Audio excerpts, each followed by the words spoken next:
cette année, en 2015, l'année où la France reçoit le monde pour essayer de limiter le réchauffement climatique, 3 réalisateurs au talent immense, Yann Arthus-Bertrand, Luc Jacquet, Jacques Perrin, 3 personnes qui chacune, avec sa couleur, sa touche, sa sensibilité, son approche, ses choix, nous proposent un film, et avec ce film, une interrogation, au fond, sur notre relation avec ce qui nous entoure. La nature qui nous entoure, les autres qui nous entourent, c'est-à-dire en vérité, si on tire le fil, une proposition de réfléchir à notre relation avec nous-mêmes. Ils sont une force merveilleuse pour notre pays, dont on ne parle pas assez, et pour nous vraiment une occasion sans cesse renouvelée de confiance et d'espérance.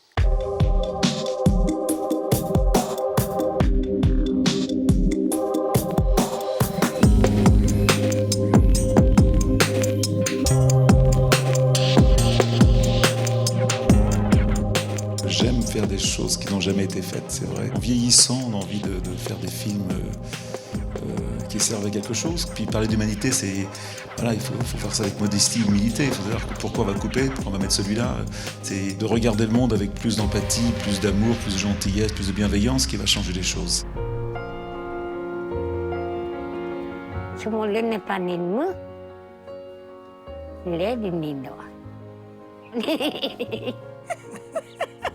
C'est cette révolution spirituelle que j'aimerais que moi je suis en train de faire. Peut-être que c'est pas de confidence, mais je m'intéresse de plus en plus aux gens, et c'est vrai. Et ça me fait du bien, en plus, donc c'est agréable.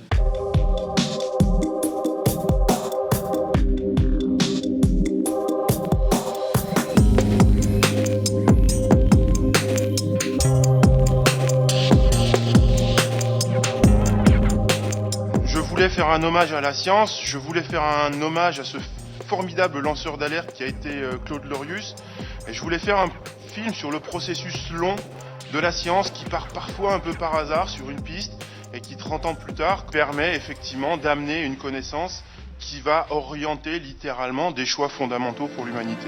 Je pense à l'homme triomphant qui devrait maintenant renoncer à s'approprier l'entièreté du monde. Non pour la Terre et ses créatures, mais pour nos enfants. Mais j'ai confiance. Et je crois que c'est ce déclencheur qu'il faut stimuler, je crois qu'il faut arrêter d'être déprimé, même si en face de nous l'adversité est énorme. L'histoire nous raconte que l'homme est capable de ce sursaut, de cette énergie incroyable pour aller chercher son propre salut au fond.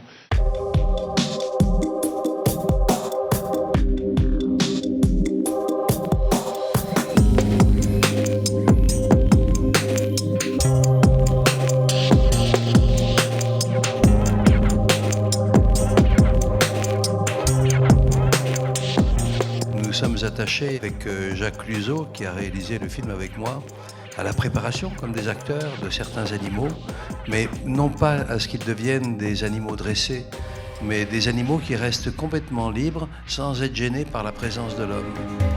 Sous l'influence croissante des hommes, les espaces libres se réduisent.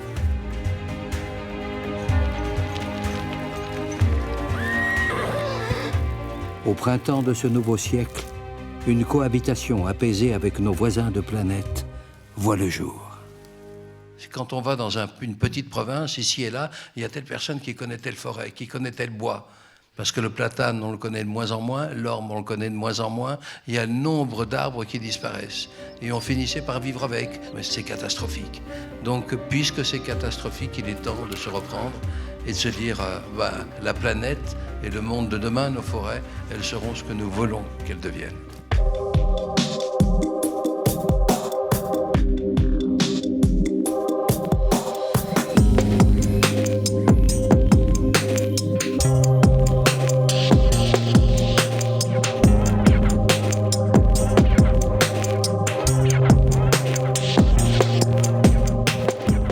On se rend compte que dans la relation à l'autre, en fait, on se comprend soi-même aussi, et notamment quand l'autre est très différent de soi.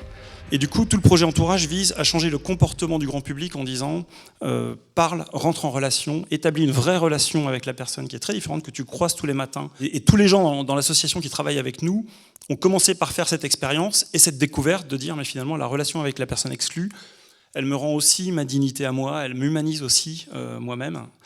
Et c'est pour ça qu'Entourage, c'est un réseau de relations et pas un réseau d'aide.